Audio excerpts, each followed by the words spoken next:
paz do Senhor, amém? Amém! Como foi a sua semana? Passou bem?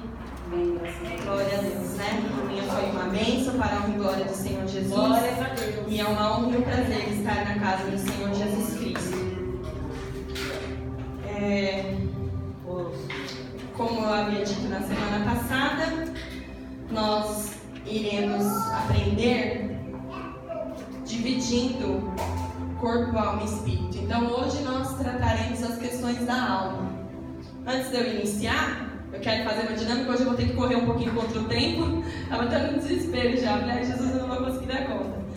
Pra gente ganhar tempo. Vem aqui, eu preciso de 4 pessoas. Pode vir?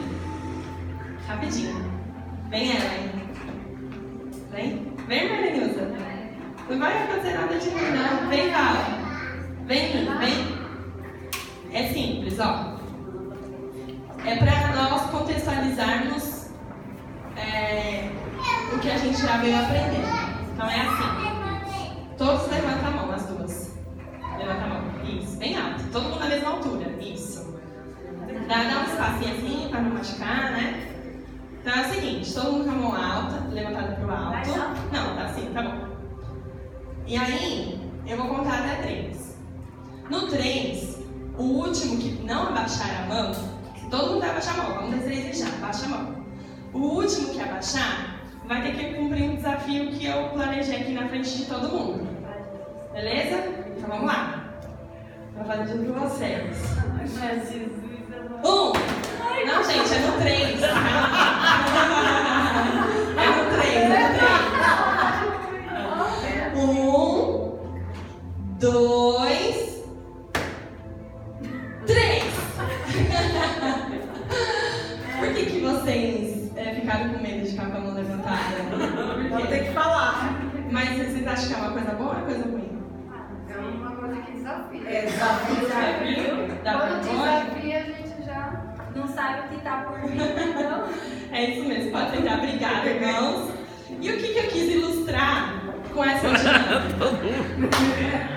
Quando eu falei, levanta a mão, quem abaixar por último vai ter que fazer alguma coisa aqui. Eu sou pessimista, confesso. Eu já ia pensar, meu Deus, vou passar vergonha. Ai, gente, não vou passar vergonha.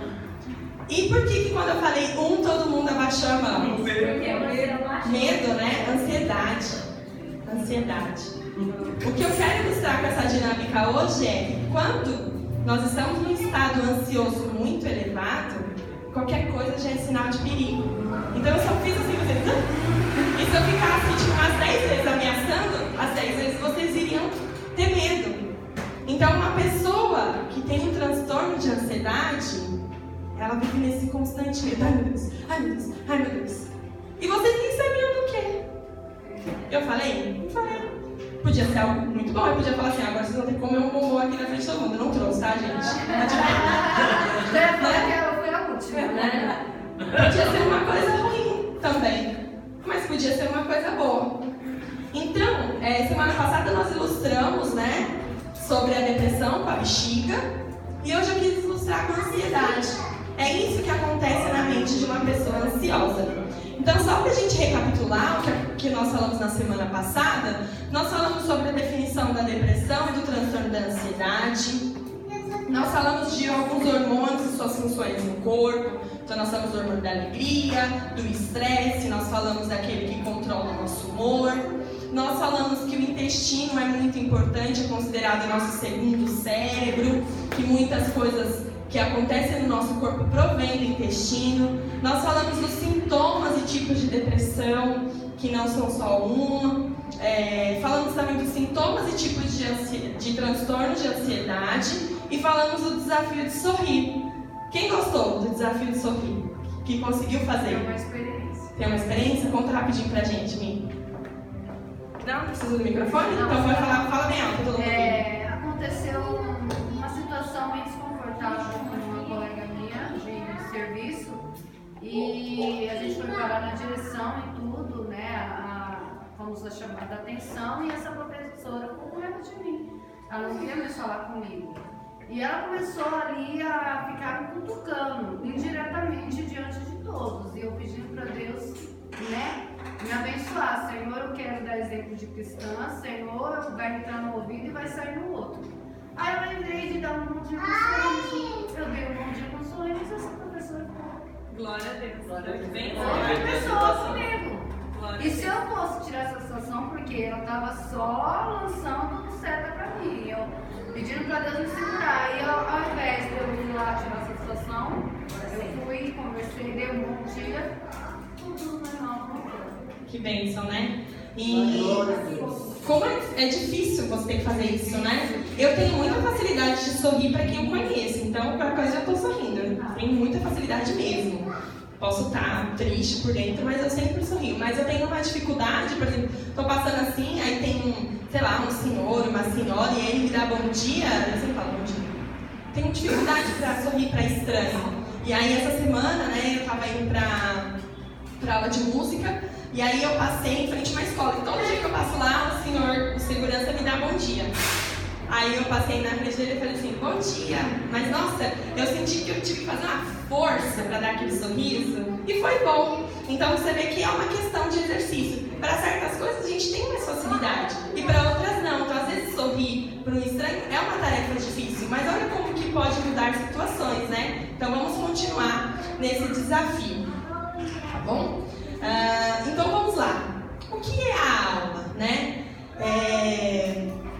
A alma é uma palavra originada do latim, né? Que significa anima, né? Ânimo e energia. E a alma também é costumeiramente chamada de mente humana. Então alguns filósofos, né, da antiguidade, eles fizeram duas distinções. Que existe a alma vegetativa, que são das plantas, né, das coisas assim que não conseguem, né, se mover, né, e que a gente sabe que, vamos supor, a plantinha é um ser vivo, mas não é um ser pensante, então é uma alma vegetativa. E tem a alma sensitiva, que é dos animais, porque os animais, né, eles também têm alma, mas eles não têm aquela consciência, aquela racionalidade que nós temos. E o que nos diferencia, né, dos animais racionais é que nós temos a alma, porém nós temos o espírito, né? O fôlego de vida dado pelo nosso Senhor Jesus. Então é isso que nos diferencia dos outros. E um corpo sem alma é apenas um objeto, né? Quando uma pessoa morre, você vê ali que não serve para mais nada. Então é a alma que define quem nós somos. Ela é a parte mecânica, é a parte que não é mecânica da pessoa, né? É algo assim transcendente, e ela é o elo entre o corpo e o espírito. Hoje nós não vamos focar muito no espírito, porque será na próxima semana, né, no dia 4, na próxima, mas depois a gente vai falar mais sobre isso, mas é só para a gente entender. Nós somos corpo, alma e espírito, e a alma une essas duas coisas. E através do corpo nós transmitimos informações para a alma. E é na alma que mora as vontades, o intelecto e os sentimentos. E não tem aquela frase que fala assim, ó, os olhos são a janela da alma? E se você for ver, faz sentido. Então, o que acontece no meu corpo reflete às vezes na minha alma e vice-versa. Então, se eu vejo uma cena triste, eu olho com os meus olhos que está no meu corpo, mas a dor que eu sinto, a tristeza, eu sinto na minha alma. E olha que interessante, né? E alguns teólogos, né, discordam dessa divisão, né, de corpo, alma e espírito. Então eu fui buscar na palavra do Senhor para não falar besteira, né? E aqui em Gênesis, capítulo 2, versículo 7 diz assim: então o Senhor Deus formou o homem do pó da terra e soprou em suas narinas o fôlego de vida, e o homem se tornou um ser vivente. Então o Senhor soprou o espírito de vida em nós, né, em Adão, e ele se tornou um ser vivente. Se o Senhor tivesse soprado uma samambaia, a gente ia ver uma samambaia andando por aqui, né? Mas não, ele soprou em Adão. E ali em Salmos, diz assim, Salmo 103, bendiga o Senhor a minha alma, bendiga o Senhor todo o meu ser, bendiga o Senhor a minha alma, não esqueça de nenhuma de suas bênçãos. Então é na alma, né, que nós nos conectamos com o Espírito, dá para perceber? né? Não é só o corpo, não é bendiga o meu corpo ao Senhor, não é bendiga a minha alma, porque é a alma que faz essa conexão com o Espírito. E também, para nós entendermos, em Mateus, deixa eu ver aqui, 26, versículo 26, versículo 38, diz assim: disse-lhes então, a minha alma está profundamente triste, numa tristeza mortal, fiquem aqui e vigiem comigo. Então o Senhor Jesus ali no jardim do Getsemane mostra que a tristeza, ela vem da alma, ela não vem do corpo, né? A gente, eu tô com uma tristeza aqui no meu dedinho. Não, é na alma, a gente não sabe explicar de onde vem. A gente costuma dizer que é no coração, mas a gente às vezes não sente que é dali, né? Não dá para explicar. Também, mais para frente aqui, a palavra do Senhor, em 1 Tessalonicenses, capítulo 5, o verso 23, diz assim: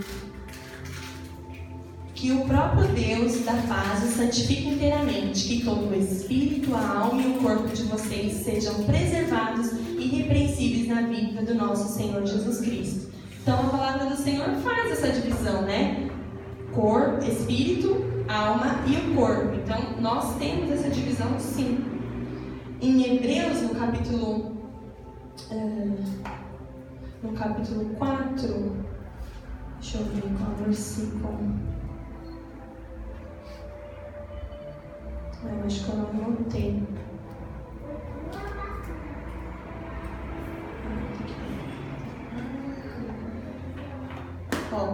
Versículo 12. Pois a palavra de Deus é viva e eficaz e mais afiada que qualquer espada de 2 gumes. Ela penetra até o ponto de dividir alma e espírito, juntas e medulas, e julga os pensamentos e a intenção do coração. Então, se a palavra de Deus ela divide a alma e o espírito, sinal que nós temos alma e espírito. Juntas e medulas estão aonde? No corpo, né? Então, mais uma vez aqui a palavra do Senhor reafirmando essa divisão. E para encerrar, no 1 Pedro, capítulo 2, o versículo 11. Amados, insisto em que, como estrangeiros e peregrinos no mundo, vocês se abstenham dos desejos carnais que guerreiam contra a alma. Então eu não disse no anterior que é da alma que vem as vontades e o sentimento. Então a palavra do Senhor nos mostra isso. Então, por isso que nós temos que estar atentos para que nós não nos deixamos levar pelos nossos desejos, os desejos da nossa alma. Amém? Então vamos lá. Nós já sabemos, né? Nós estamos falando da alma. Alma e mente são sinônimos, tá? Então vou me referir à mente para a gente ter uma visão mais clara. Então, como que é uma mente deprimida, né? Nós vimos semana passada que o corpo, quando ele está deprimido, ele passa por uma série de alterações hormonais e essas alterações também refletem na nossa alma. Então, se algo está errado no meu corpo, que me leva a um estado depressivo, a minha alma, a minha mente também vai ficar, porque não tem como separar essas duas coisas. Então, a mente da pessoa que está deprimida, ela fica com os seus sentimentos positivos adormecidos. Ela não consegue ver as coisas de uma forma positiva. Coloquei uma imagem, cinzenta, porque é como se a pessoa visse o mundo assim, sabe? Chuvoso, nublado, meio desanimador. E a pessoa se sente incapaz de sentir uma ligação com as outras pessoas, coisas, acontecimentos. Tudo parece que é errado e que está adormecido. E quando isso acontece, aí que a depressão se instala. A pessoa começa a perder a conexão com as pessoas, perde aquela vontade de ver amigos, de estar presente com a família. Tudo isso não faz mais sentido para ela. De repente, ninguém parece ser mais amável, nem amoroso com essa pessoa. Por mais que ela esteja rodeada de pessoas que a amam, ela não sente mais esse amor. tudo é irritante, o trabalho se torna chato, se torna algo insuportável, a motivação da pessoa vai embora, o que antes era algo desafiador, então, eu trabalho no telemarketing e meu desafio do mês é vender 3 planos de saúde. Já não é mais desafiador, é esmagador. Meu Deus, eu tenho que vender 3 planos de saúde, isso é um absurdo, que trabalho insuportável que eu tenho. O que dava alegria passa a ser uma coisa sem prazer, então, se antes a pessoa tinha muita alegria de estar rodeada de amigos, ela está lá com os amigos, mas é como se ela não estivesse, ou como se os amigos estivessem lá e não se importassem com ela. O que era tristeza agora se torna uma angústia insuportável. Então percebe como que tudo toma uma dimensão muito grande. Então a dor do depressivo ela é muito intensa, né? E o mais difícil disso é que ela não pode ser identificada numa parte do corpo, né? É algo que dói no corpo inteiro, fora do corpo, na mente. A pessoa não sabe explicar aonde que está o problema dela. A pessoa se sente como se ela fosse vários pedacinhos emocionais, assim, ela não consegue se conectar com as pessoas, ela se torna distante, e aí por conta disso, que ela não consegue ter uma conexão com as pessoas, ela acaba que se isola. Ela se sente incompreendida, sente que ninguém a entende e que ninguém se importa com ela. E olha que engraçado, ela fica com um olhar tão negativo da vida que parece que todo mundo é hipócrita, porque a pessoa tá ali, do outro lado, né, sem saber dessa visão, tá mostrando que se importa, tá ali perto, mas na cabeça dela tá falando assim, como é falso. Mas isso não é um movimento consciente da pessoa, porque a depressão faz com que a pessoa faça isso, né? E algumas pessoas não conseguem perceber que ela tá com essa visão distorcida da realidade. E algumas percebem, e aí é pior, porque ela começa a se sentir impotente, incapaz, e começa a se sentir culpada, porque, poxa vida, não é essa visão que eu tenho que ter de mundo, mas por que eu não consigo ver o mundo colorido, eu só vejo preto e branco? Tem alguma coisa errada comigo, e aí a culpa começa a consumir essa pessoa e o estado se piora. Tudo parece sem sentido, incluindo as realizações passadas da vida, que fizeram com que a pessoa visse sentido, agora já não faz mais sentido. Então algo que antes falava assim, não, isso deu sentido na minha vida, agora não dá sentido nenhum.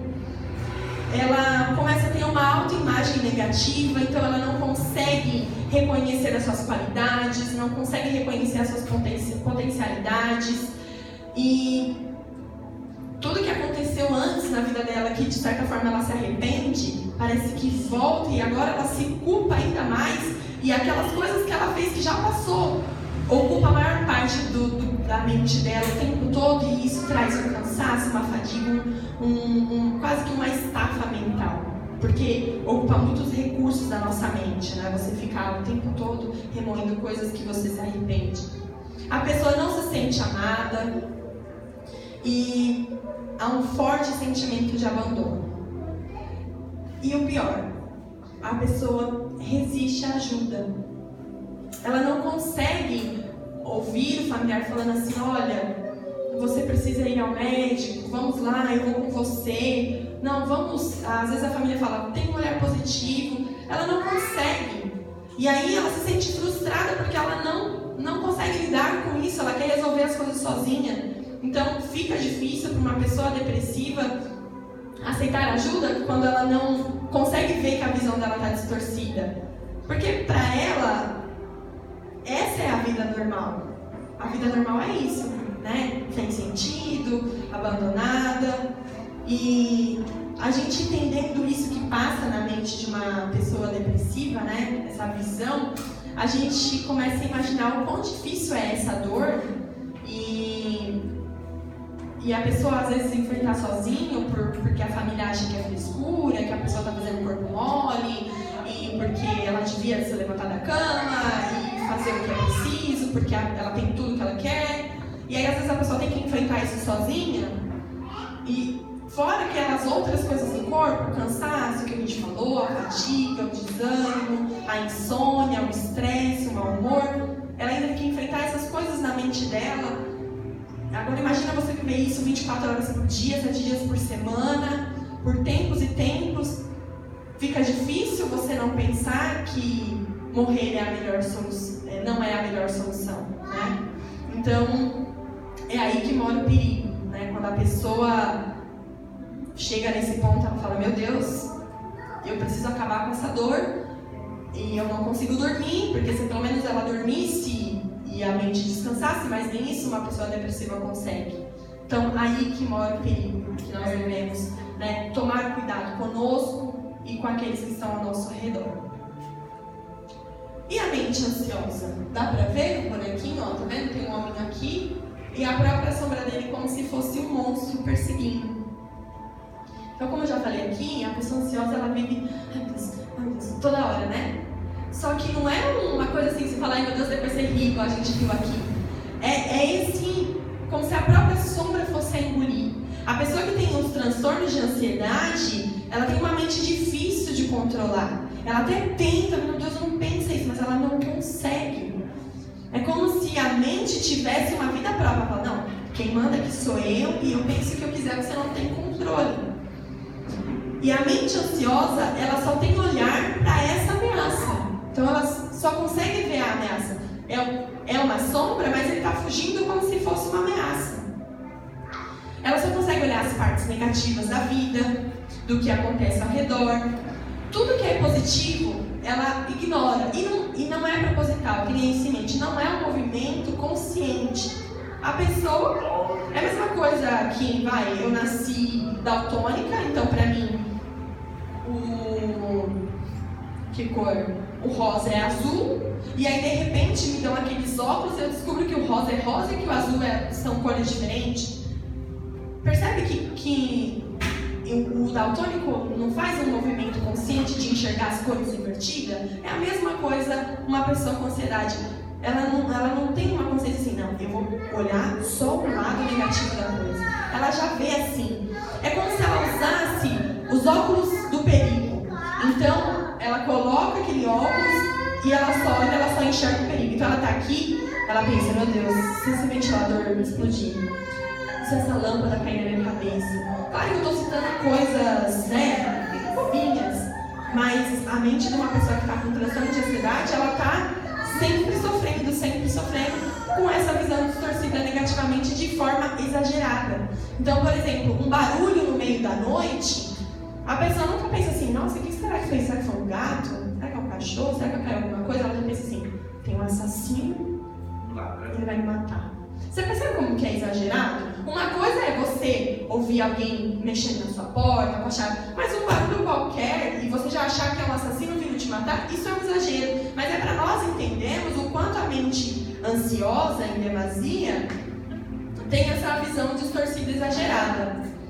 Então, para uma pessoa que é ansiosa, nenhum lugar é seguro. Nenhum lugar, porque a mente dela está constantemente procurando perigo. E aí não é só nenhum lugar físico, mas é um lugar emocional. Então, o relacionamento para ela está sempre em perigo. E não é um perigo de ser agredida, mas é um perigo de ser abandonada, de ser traída, de ser magoada. Tudo isso vai preocupando a pessoa.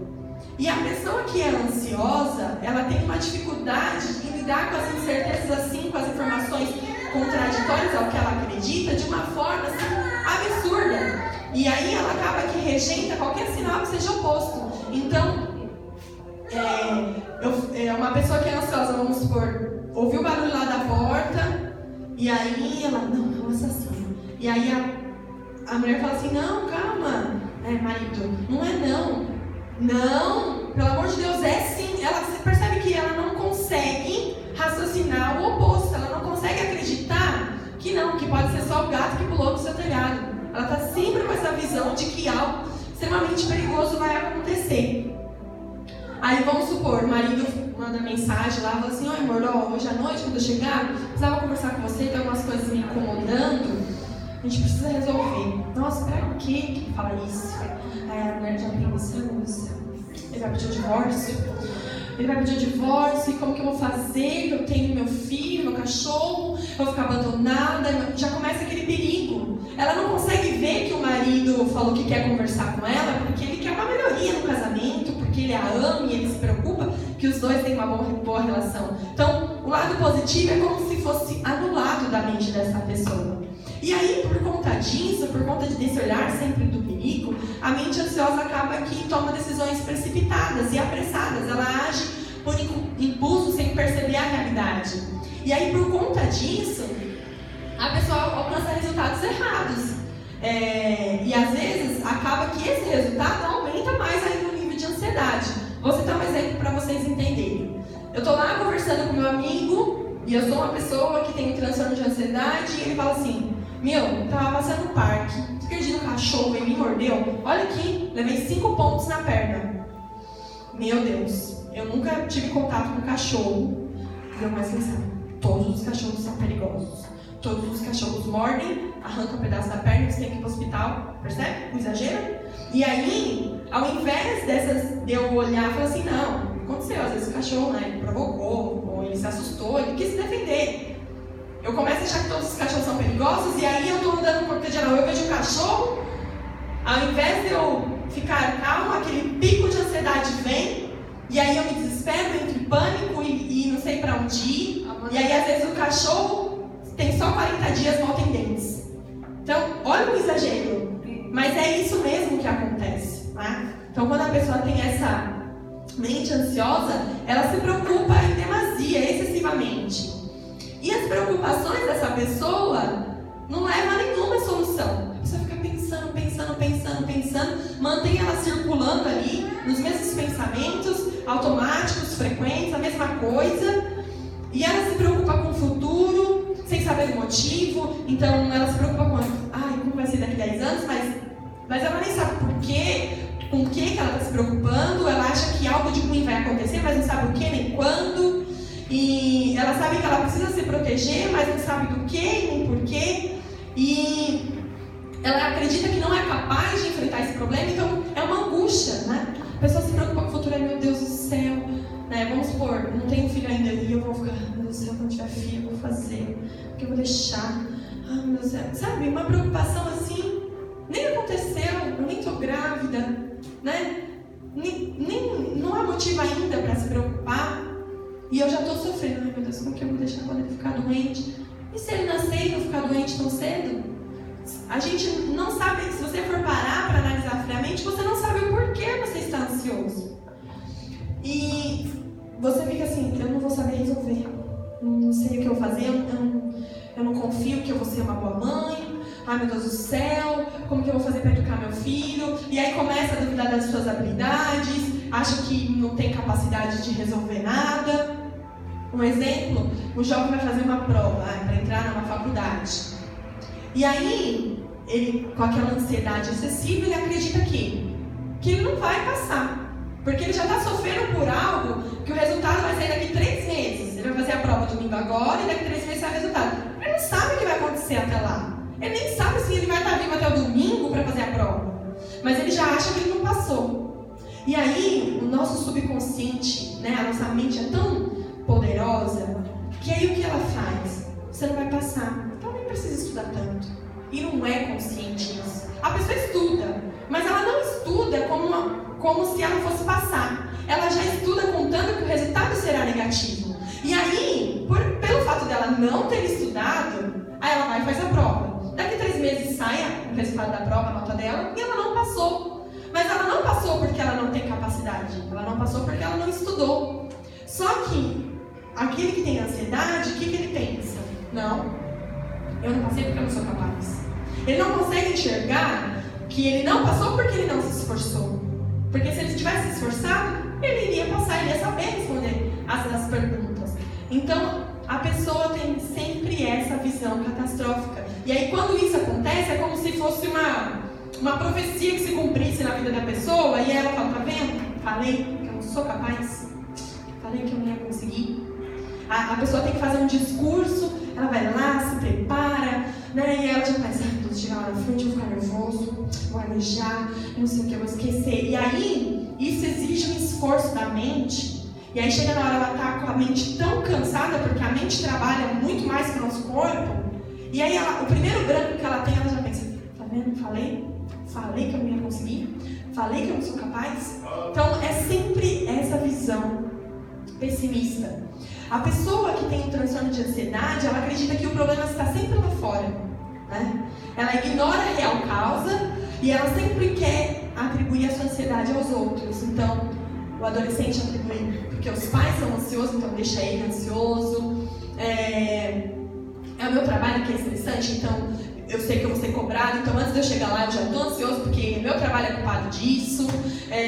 A sociedade que é perigosa, então é por isso que eu vivo com medo, e eu tenho medo de sair à noite, eu tenho medo de passear com meu cachorro porque ele vai ser roubado.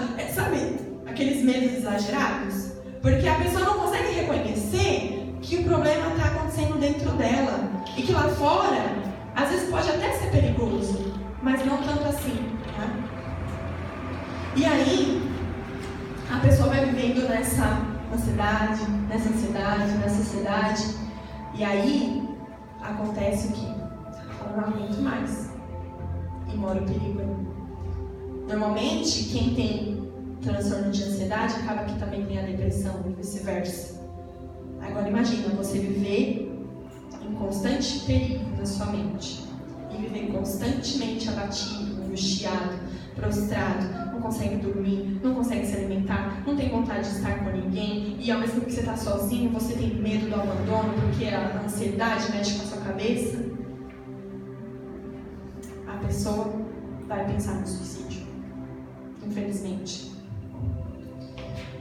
E como que nós podemos tratar a mente? Porque no corpo nós aprendemos que se eu estou com uma dosagem hormonal baixa, eu faço uma suplementação, eu tomo uma vitamina. A gente aprendeu até que se a gente dormir bem, repara algumas coisas do nosso corpo. Se a gente der um abraço prolongado, a gente repara. Se a gente eu até esqueci, gente. Faça massagem para os casados, né? Os maridos. Eu fazia muita massagem no pé do meu pai. Até hoje, quando eu tenho oportunidade, meu pai chegava e falava: ai, filha, faz uma massagem no pé do pai. Aí eu ia lá, pegava o creme, passava. Isso produz a serotonina, que nós falamos na semana passada. Então, maridos e esposa, quando seu parceiro, seu cônjuge pedir uma massagem, quando a sua mãe, seu pai, sabe quem for pedir, faça. Você vai estar fazendo um bem, não só para o corpo, mas para a alma da pessoa. Então, como que a gente trata a mente? Então, os tratamentos, ó, eu coloquei lá, medicamentos, e tá vendo aqui, ó, esse homenzinho aqui é o psicólogo. A mente da pessoa está naquela confusão. E aí, quando ela vai no psicólogo, o psicólogo vai puxando um a um, e aí aquele novelo que está todo embaralhado, ele faz bonitinho. Mas ele não faz porque ele vai lá na mente da pessoa e retira. É porque a pessoa tira para fora e deixa. Então, o trabalho do psicólogo é guiar para que nós tenhamos autoconhecimento. Então, para tratar da mente, nós também precisamos do psicólogo. E por que eu coloquei medicamento? Um médico psiquiatra. Porque a pessoa que está com transtorno de ansiedade, depressão, nem sempre só uma terapia hormonal, uma reposição, uma suplementação vai resolver. Às vezes ela vai precisar de um auxílio daqueles remédios que a gente costuma chamar de calmantes. Então esses remédios ajudam a regular, né, os níveis da mente. Então, aos poucos, a pessoa vai restabelecendo o controle. E aí, o acompanhamento com a medicação e com o psicólogo vai ajudando. Ao mesmo tempo que a pessoa vai tratando o corpo com a medicação, ela vai tratando a mente com o psicólogo. E aí, o que acontece? Aliado aos medicamentos, você vai com o psicólogo ter o autoconhecimento. Lembra que eu falei que é importante a gente conhecer o nosso corpo? Saber, as mulheres saberem quando estão perto da TPM, para não confundir certos sintomas, ou a pessoa perceber se o sono não está bom ou não. O autoconhecimento do corpo é tão importante quanto o autoconhecimento do seu estado emocional. E às vezes a gente não sabe por onde começar. E o psicólogo é um profissional, né, que tem na sociedade, que vai nos ajudar a aprender a lidar com situações adversas e muitas vezes com situações normais, né, da vida. Além disso, técnicas de relaxamento, a respiração profunda, a meditação, essas coisas ajudam a controlar a tensão muscular. A prática de exercício físico, a técnica de atenção plena. Olha só que chique esse nome. Mindfulness. É uma técnica de atenção plena. Inventa um nome chique, né? Essa prática agora está sendo uma grande aliada no tratamento psiquiátrico e psicológico. Porque se a pessoa está ali com a atenção plena no momento, muitas vezes ela consegue enxergar a realidade. Né? Se ela ficar com a mente dela em outro lugar enquanto a vida está acontecendo, pode ser que ela tenha um olhar negativo e não consiga compreender a totalidade da situação.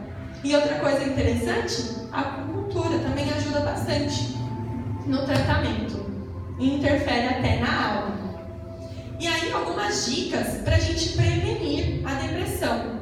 Né? Nós falamos semana passada de coisas que nós fazemos com o nosso corpo que afetam no corpo. E agora essas coisas que eu vou falar, essas dicas, são para cuidar também da nossa mente, da nossa alma. Então, mais uma vez, a alimentação saudável. Então, né, eu me alimento no corpo e eu reflito na alma. Praticar atividade física, ingerir bastante água, a respiração consciente, o sono reparador. Então, né, eles chamam esse nome e, inclusive, Deus usou essa técnica com Elias quando ele está desesperado e ele quer que Deus tire a vida dele.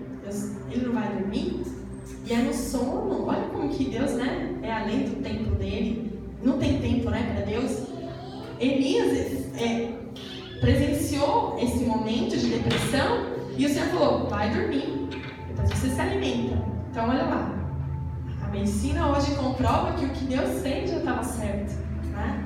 Tomar sol, férias, né? Tirar umas férias para descansar do trabalho, né? Ou então, né, as donas de casa, ter um período de descanso, porque às vezes o trabalho de casa às vezes é mais exaustivo que no trabalho. Tomar sol, porque produz a vitamina D no nosso corpo, a vitamina D é muito importante. Então, meio-dia, vai lá, toma bastante sol. A gente sabe, né, que os médicos hoje não aconselham a tomar muito sol, mas a gente passa o tempo todo coberto, o tempo todo dentro do escritório, o tempo todo dentro de casa. Então a gente quase não toma sol. Então, tomar sol um pouquinho todo dia, 20 minutinhos, ajuda a energizar o corpo. Não consumir álcool, cigarro e drogas, porque isso causa uma dependência e desregula tudo, né? E pode causar depressão por abuso de drogas. Apreciar a natureza, né? A gente vive na cidade grande, é mais difícil, mas às vezes você tem uma orquídea na sua casa.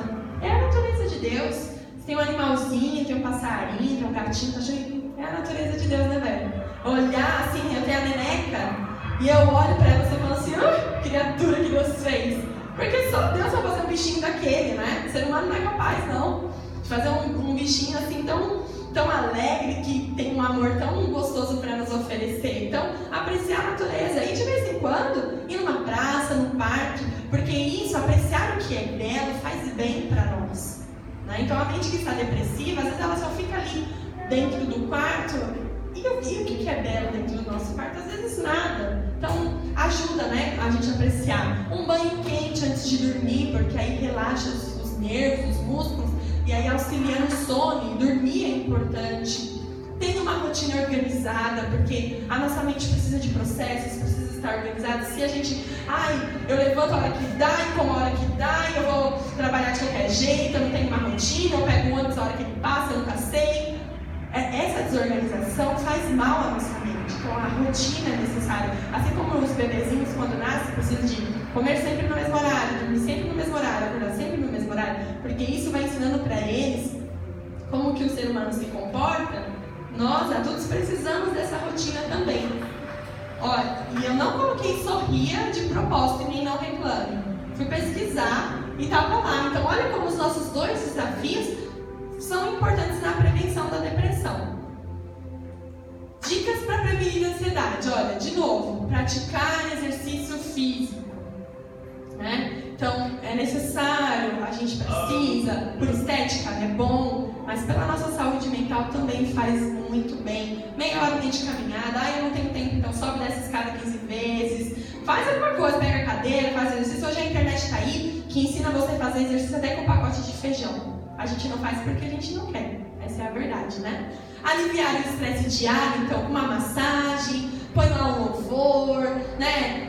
Aprecia a natureza, alguma forma que faz com que te alivie. A respiração consciente, então, para a ansiedade, os psiquiatras ensinam a respiração enquadrada, que é você respira em 4 segundos, segura 4 segundos, solta em 4 segundos, e aí você faz isso por 4 vezes. Isso dá uma consciência corporal que faz com que os nossos níveis de ansiedade diminuam. E para uma pessoa que é ansiosa, isso ajuda bastante.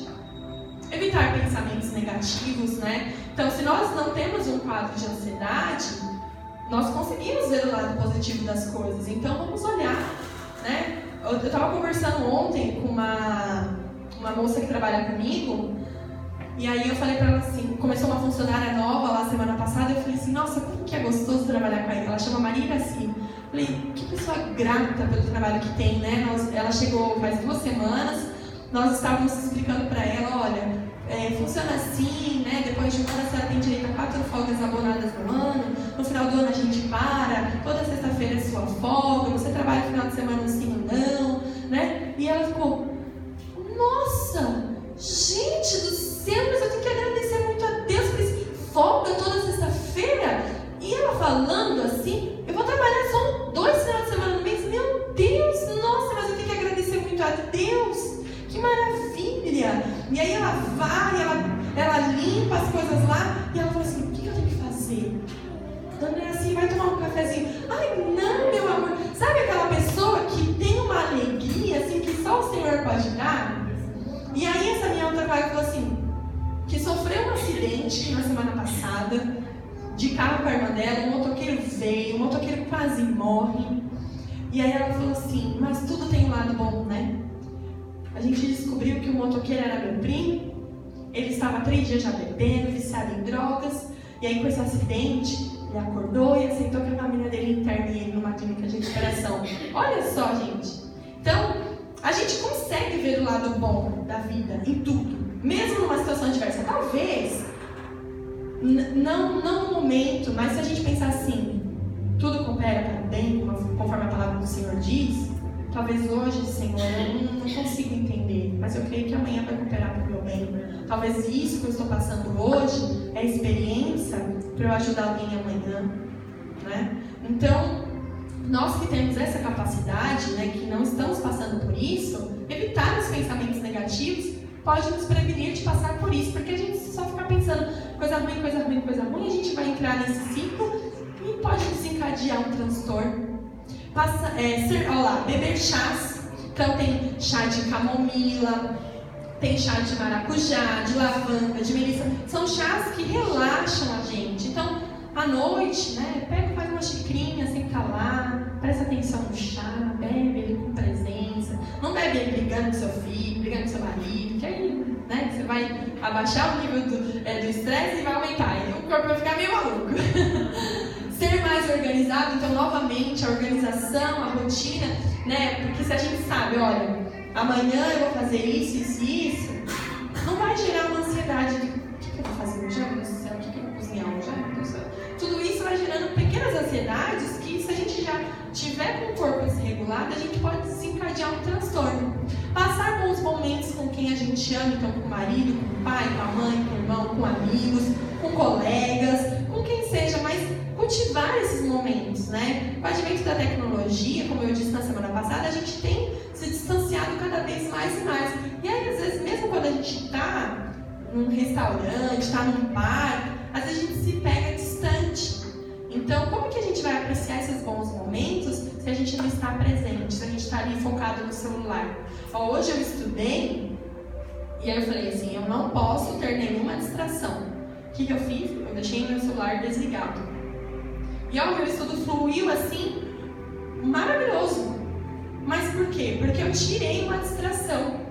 Então tem horas que é necessário que a gente desligue o celular, é necessário que a gente desligue a internet, porque isso faz com que a gente esteja presente no momento. E aí pensar que a gente só percebe que está passando por bons momentos quando a gente dá valor, né? Então dá valor a quem a gente ama. Olha lá, de novo, sorrir. Então, o desafio do sorriso Não foi à toa que Deus colocou no meu coração, porque olha, de novo estava fazendo atividades prazerosas. Então, se você gosta de cantar, todo dia chega, põe um louvor. Ai, foi cansativo no trabalho, houve um estresse mal entendido. Chega em casa, põe um louvor, presta atenção, canta, se isso te dá prazer. Ah, não, o que me dá prazer é fazer palavra cruzada. Faça uma página de palavra cruzada. Ah, o que me dá prazer é sentar e tomar uma xícara de café. Faça, todo dia um pouquinho, né? É saudável para nós. E, por último, tem autoconhecimento. Então, para ter autoconhecimento, o que nós temos que fazer? Pesquisar. E onde hoje a gente consegue achar muita informação? Internet. Nós temos a internet como uma grande aliada para o nosso autoconhecimento. Então, quando nós não estamos passando por um transtorno, a gente pode obter esse autoconhecimento através de pesquisas na internet. Então, eu pesquisa em mais de uma fonte, numa fonte confiável, pesquisa quem discorda para você ver, né? Não vai só naquela linha de raciocínio que você acha que é certa, porque aí você vai obtendo autoconhecimento, e aí, igual quando eu citei semana passada, né? Que eu tive aquela coisa no coração, se eu não sei, se eu não me conheço, como eu ia identificar que aquilo não era normal para mim? Então, autoconhecimento é muito importante, porque se você não tem, você pode se sentir perdido em situações que uma dica ou outra te faria bem. Então nós percebemos que a alimentação saudável, prática de exercícios físicos, sorrir, não reclamar, são coisas comuns que afetam tanto o nosso corpo quanto a nossa alma. Então o que nós podemos concluir? Que o cuidado com o corpo reflete na alma. Então nós temos que ter esse cuidado. E aí, você pode me fazer uma pergunta. Mas, Evelyn, graças a Deus, para a glória do Senhor, eu não tenho nada disso. Como que eu posso ajudar uma pessoa que está passando por essa situação? E aí, eu digo para vocês, a atitude.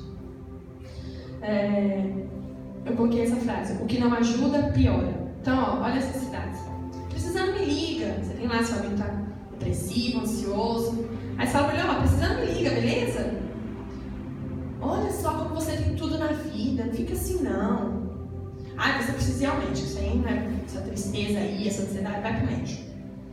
Ó, isso é uma fase, tá? Normal, vai passar, também passei por isso. Nossa, por que você se preocupa tanto? Fica calmo. Eu sei, e eu falo isso porque eu já disse essas frases para muitas pessoas. E é carregado de boa intenção.